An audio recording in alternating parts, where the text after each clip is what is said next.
Dear member, we are delighted to enclose our October newsletter for you to enjoy. With both members and volunteers coming forward with their contributions, the newsletter is really beginning to gain momentum. We wanted to make sure everyone understands how our new QR code system works. On the reverse of this letter is a QR code. Using any smartphone with the camera app, you can scan this code. A button will appear on the screen to take you to an audible version of the whole newsletter. Some phones older than 3 years may need to download a separate app. There are many apps available, all free. Just search for QR code scanner.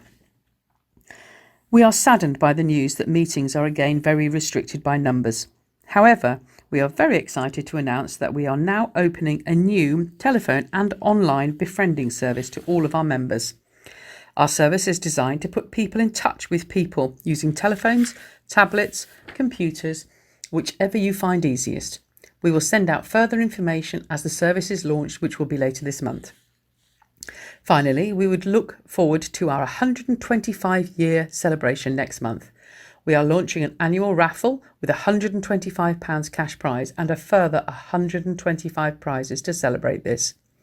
We've included one book of raffle tickets if you wish to join. These are £1 per ticket and £5 per book. You can call us to pay by debit or credit card, send us a cheque, or use the bank details below to make your payment. With 126 prizes, there is a very high chance of winning one. Our account details are: account name, the Isle of Wight Society for the Blind; bank, the Cooperative Bank; sort code 089299; account number 65743205. With kindest wishes, stay safe, Lisa Holyhead, CEO, Sight for Wight. Sight for Wight newsletter, October 2020. Hello everybody, and welcome to our October newsletter. I was so delighted to hear from the staff team on just how much positive feedback we have received from members about our August newsletter, and also how quickly people have come forward with stories and tips to add into this issue. This is your newsletter, so the more input we have from members and volunteers directly, the more useful it will continue to become. So if you have a story to tell us as a volunteer or member, please don't hesitate to contact any of the staff, and we can work together to have your story told. Now to the COVID-19 guidance again. The last 2 weeks have seen more announcements and restrictions from Boris Johnson in reducing any gathering down to less than 6 households. This is a setback to us in our plans to try and reopen for social activities, but we continue analysis risk assessments and to work with our insurance company to see how we can continue to try to open more services.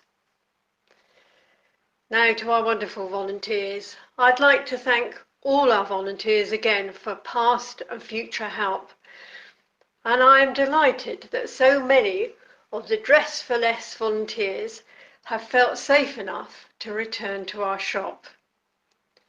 Well, take care everybody and stay safe.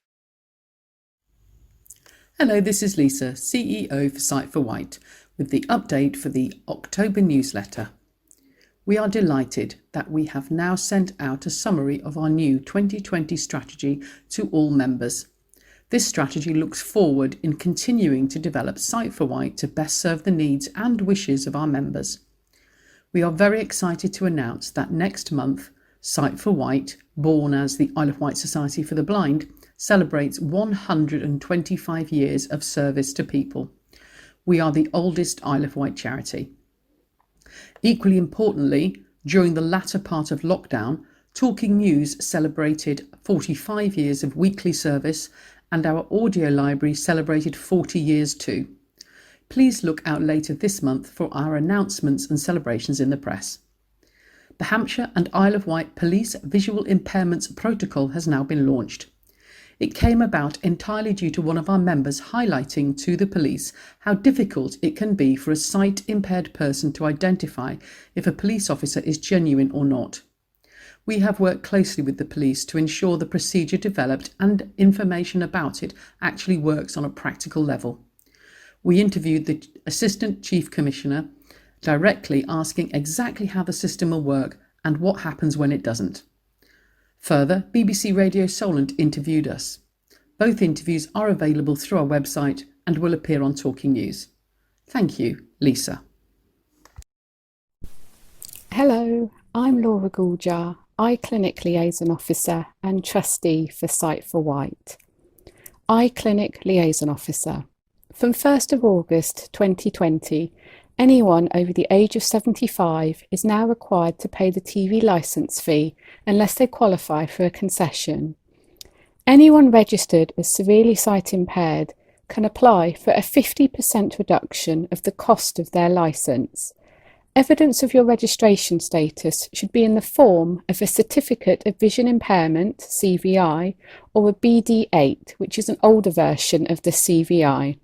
Having severe sight loss in one eye only does not qualify you for SSI status. If you are aged over 75 and you or your partner living at the same address are in receipt of pension credit, you are exempt from paying the licence fee. If you have any queries about your registration status or obtaining a copy of your CVI, please contact me on 07885 210 891 or at laura.gouljar, which is spelt GOOLJAR.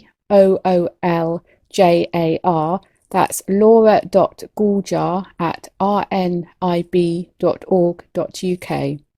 Please be aware that I have received numerous inquiries about this matter and will do my best to respond to you as soon as possible. Spotlight on Matt. Read by Chris.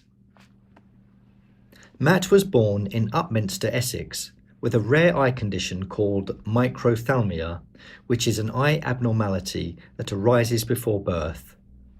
His condition will sadly deteriorate. He moved to the island in 2009 with his family and now lives independently in Ryde. He cooks, although prefers to eat microwave meals as they are easier to prepare, and will ask for assistance when visiting a supermarket if he needs help with reading a label. He likes to keep himself in shape and engages in sports such as football, basketball, goalball, and walking. Matt became a member at Sight for Wight approximately 3 years ago and actively attends the Thursday social group and has also volunteered at some of our charity events, with FantasyCon being the most recent. Matt said he particularly enjoyed this event as sci-fi allows your imagination to run wild. It's easy to fall through the cracks and get left behind when you have a visual impairment. But coming to Sight for Wight enables you to feel valued, listened to, and gives you the opportunity to talk to people with similar eye conditions. It's a safe and nurturing environment, and I enjoy catching up with members and chatting to the friendly staff, particularly as I live on my own. Matt. Hi, I'm Jacqueline Gazard and I'm a trustee with Sight for Wight. I joined the charity a few years ago, largely as a result of long chats with Carol Bridgestock, one of our patrons. She and her husband Bob were moving back to Yorkshire, and we'd been collaborating on the story writing competition, raising awareness and money for the organisation for a few years. She suggested I might help the wider charity, and I honestly wasn't sure as I was already pretty tied up with other commitments. But a few glasses of wine later, I'd agreed to meet Paul and the others.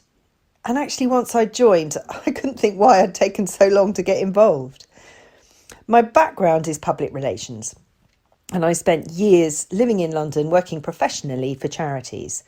Starting at the bottom as a press officer, I finally ended up running a busy office, which taught me heaps about all sorts of media, promotion, branding, etc. How is this any use for Sight for Wight or Dress for Less, you might ask? Well, essentially, the work I did is easily transferable, and I'm a total magpie when it comes to ideas. Working with others, I look for the fun, the interesting and the unusual facts that might promote otherwise tricky stories and help enlighten people in entertaining ways and highlight issues they might not otherwise notice.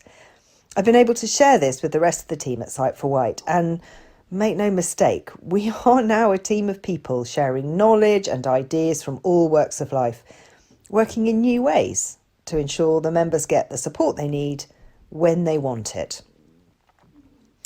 I rate the recent work on our future plans as a real highlight, but I've equally enjoyed going to pick up clothes and meet people all over the island as part of the push for Dress for Less in lockdown. Of course, like all board members, I have a bit of insight too, as my mother inherited early onset glaucoma some 20 years ago or more, and we know just how frightening it is to get the initial diagnosis, but also the pain of it not being diagnosed soon enough. My mother's first optician didn't spot it and even told her she was wrong when she asked she might be suffering with the disease. Thankfully, she didn't give up and found a better optician alongside the support of the excellent team at St Mary's. Mind you, what we couldn't foresee was that the drops that saved her sight would eventually knock out her sense of smell and taste. Her skills in the kitchen were legendary, but of course she can't taste the food she makes now and has found that quite hard to take. But she never ever complains. It's information, advice and help like that, which we didn't get with Mum, which I hope we'll see even more of as Sight for Wight goes forward. It's a no-brainer, therefore, for me to be involved, and I'm immensely proud to be a small cog in a really rather wonderful wheel.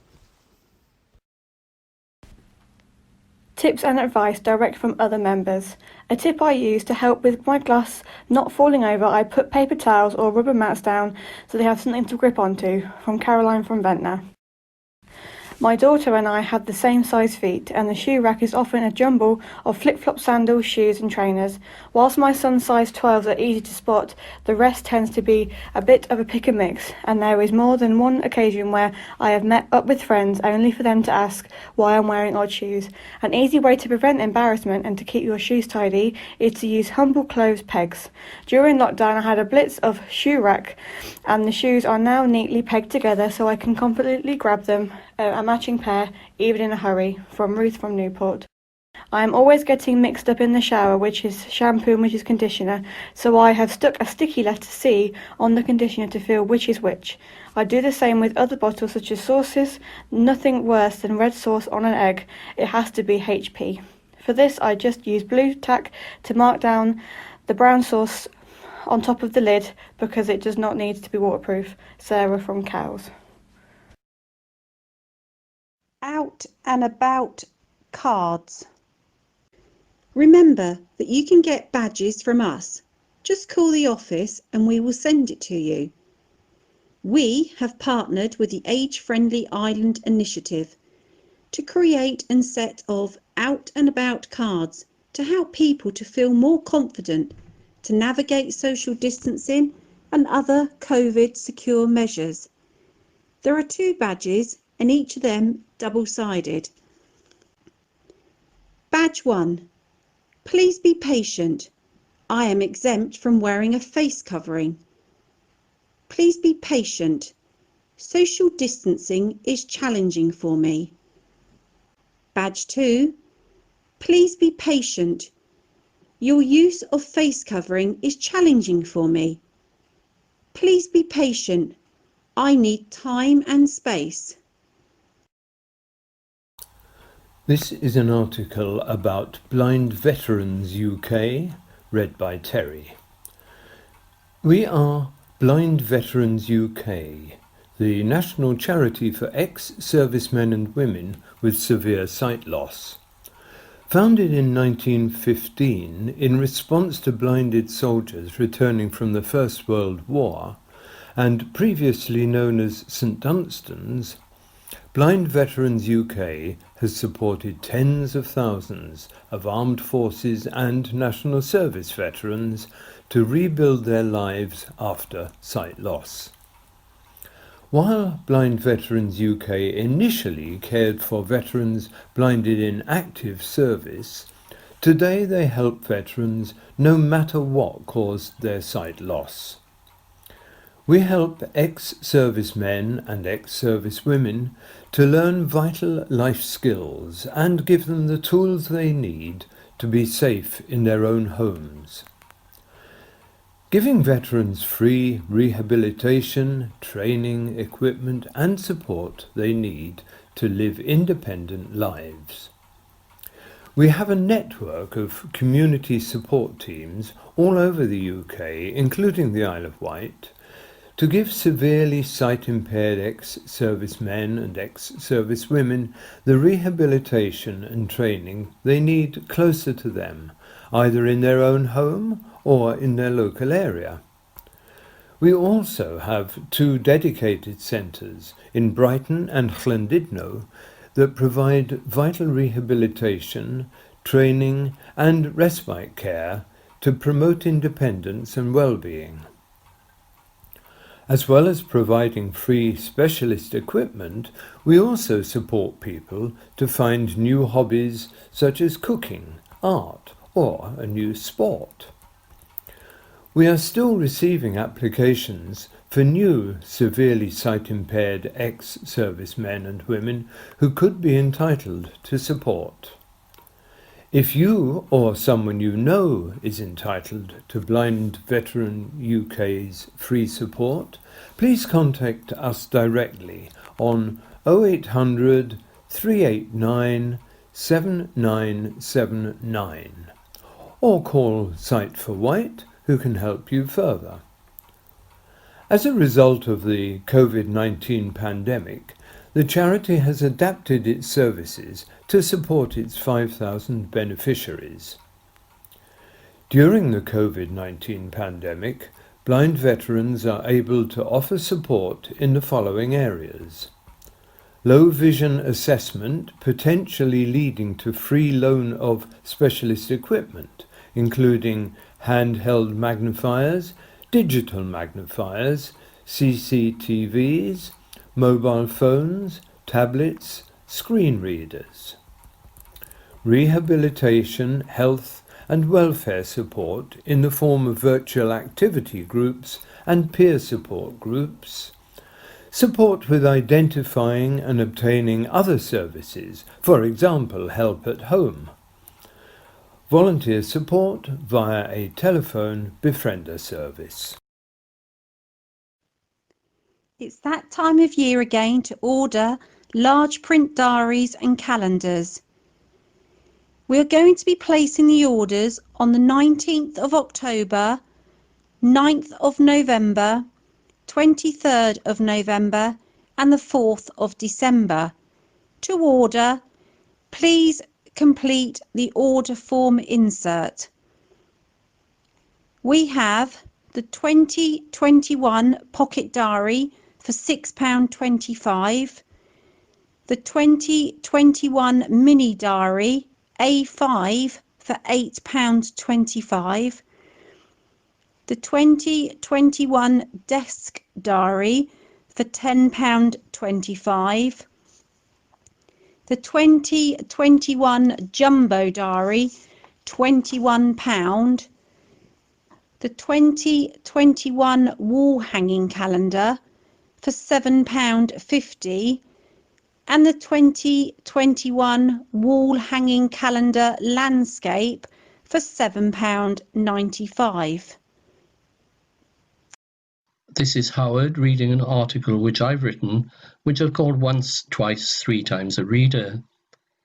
By strange coincidence, the first talking newspaper was published in Aberystwyth in 1970. That's where and when I completed my initial training. However, it wasn't until 2006, when I finally retired from teaching, that I decided to try to give something back, having received incredible support from the welfare state throughout my whole life by becoming a reader for talking newspapers. In the years since, I've worked with 3 different groups: in Durham, the Forest of Dean, and currently the Isle of Wight. I thought members might be interested in my various experiences with each group. The differences between and within each of the areas in which I read made me realise what a diverse and interesting country we live in. Travelling across Durham, for example, I encountered the commercialised opulence of the university colleges then moving on past the splendour of the cathedral and castle. However, the location for the reading sessions was much less grand, housed in the former headquarters of the National Union of Mine Workers, the grounds of which contain many grand statues of former NUM leaders, now in some need of restoration.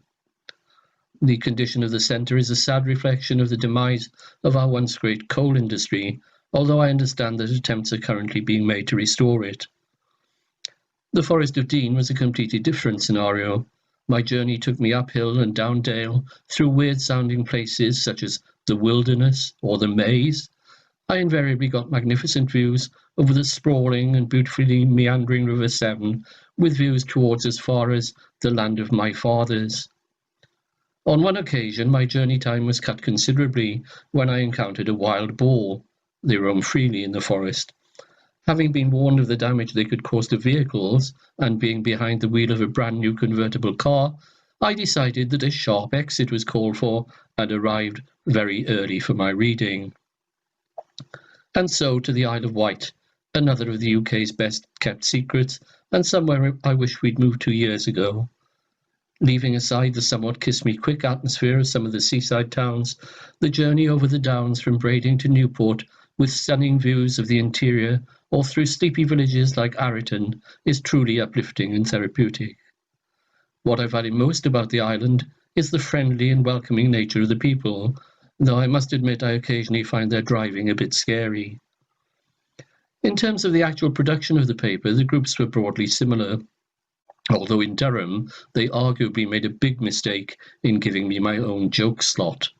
This didn't go down too well with a rather fierce and extremely politically correct Canadian sound technician who didn't always appreciate my sense of humour, although I understand that by and large the jokes were well received by listeners.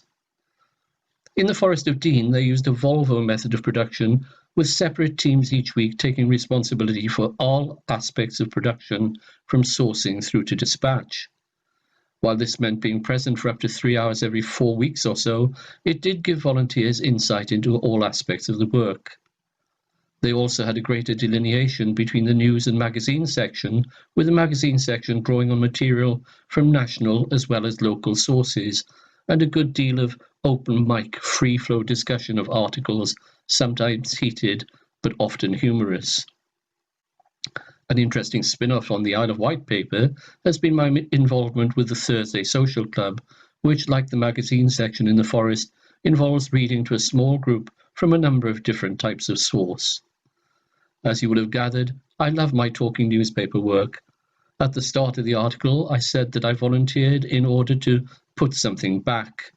While I hope I may have gone some way towards doing this, I'm also extremely grateful for the contribution my volunteering has made to my retirement, not least on this beautiful island. 2020 Christmas cards. Packs of 10, only £3. This year, Sight for Wight will be selling Christmas cards at the fantastic price of only £3 per pack of 10 cards. Each individual card will display our logo inside, and all profits will be put back into the work of the charity. So please support us and see separate insert with the order form. All orders must be received by the 26th of October. Hello, this is Debbie from Dress for Less. We have all been through so much this year, yet so many people have said how fast the year is passing. As we now approach winter, we have lots of lovely coats, jumpers, trousers and other essentials for the season. This would not be possible without all the kind, generous donations from all of you and our customers. I would like to take this opportunity to say a huge thank you. Dress for Less now feels like it is getting back to its good old self, with more customers coming back every day. Current restrictions mean that our customers cannot currently try on before they buy, but we have implemented a return scheme that has been successful but rarely needed, as I have become a dab hand with the tape measure. We are still actively selling items on eBay, which is proving very popular. If you would like to take a look, please follow our link, www.ebay.com. ebay.co.uk/USR/site for Wight. We also upload new items onto our Facebook page, which we are happy to post if you are unable to visit the shop in person. We hope that we will see you soon. Stay safe. Winter is coming. It is always a good idea to have your gas boiler service annually. We have a list of Corgi registered people who are happy to recommend to you.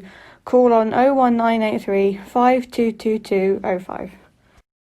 Second-hand equipment for sale. One of our members is offering us for a sale of second-hand Optilect Magnification Clearview Plus monitor. It was purchased new in 2018 for £995 and is still like new. They would be looking to sell it for around £500 on a near offer. If you're interested, please call us at the office on 01983 522205. Story writing competition. I am delighted to report that we are running our annual short story writing competition for the 5th year with the theme, The Wish. So if you'd like to enter, then all the details are on our website or call us on 01983 522205 for more details.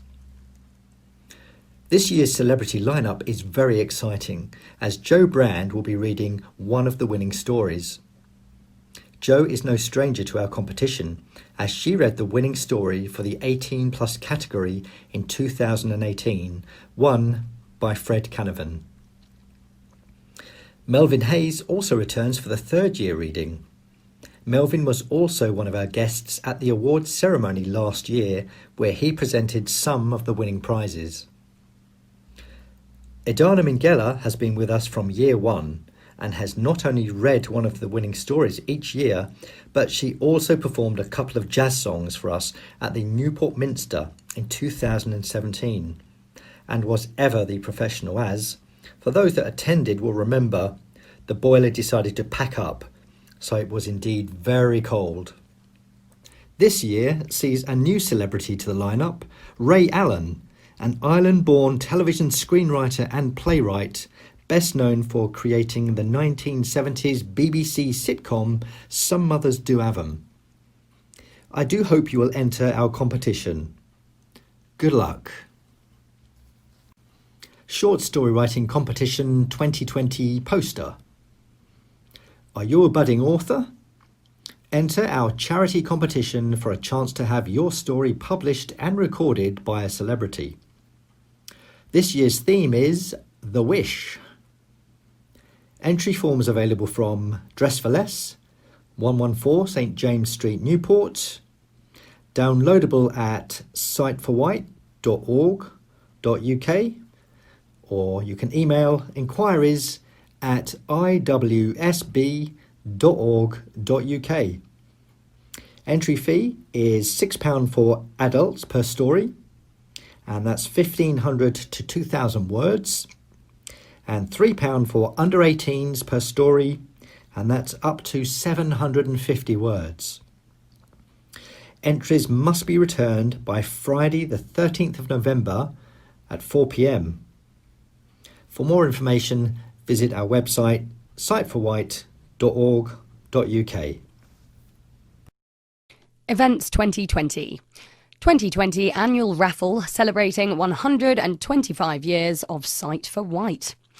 This year, Sight for Wight are celebrating 125 years, the oldest charity on the Isle of Wight. As part of this very special year, we're offering first prizes of £125 plus 125 further prizes. We enclose one book of raffle tickets, but if you'd like more, do not hesitate to contact us. Tickets are, as usual, only £1 each or £5 for a book of 5. The draw will take place at Millbrook House on Monday, the 7th of December. Don't hesitate to contact the office if you'd like to donate a prize or buy any raffle tickets. We look forward to hearing from you. 100 Club. Did you know we run our own monthly lottery draw? It's just £2 per month, per number, and raises vital funds for the charity, whilst giving a monthly cash prize to one lucky winner. Could 91, 92 and 93, which are all available, be your lucky number? If you wish to join to have a chance of winning, then please call 01983 522205 or email fundraising@iwsb.org.uk. The more people who join, the bigger the monthly prize. And congratulations to our August and September winners, Maureen Prentice, Ruth Hollingshead. Thank you for listening to our October 2020 Sight for Wight newsletter. You can call us on 01983 522205 or find us online at sightforwight.org.uk. Thank you.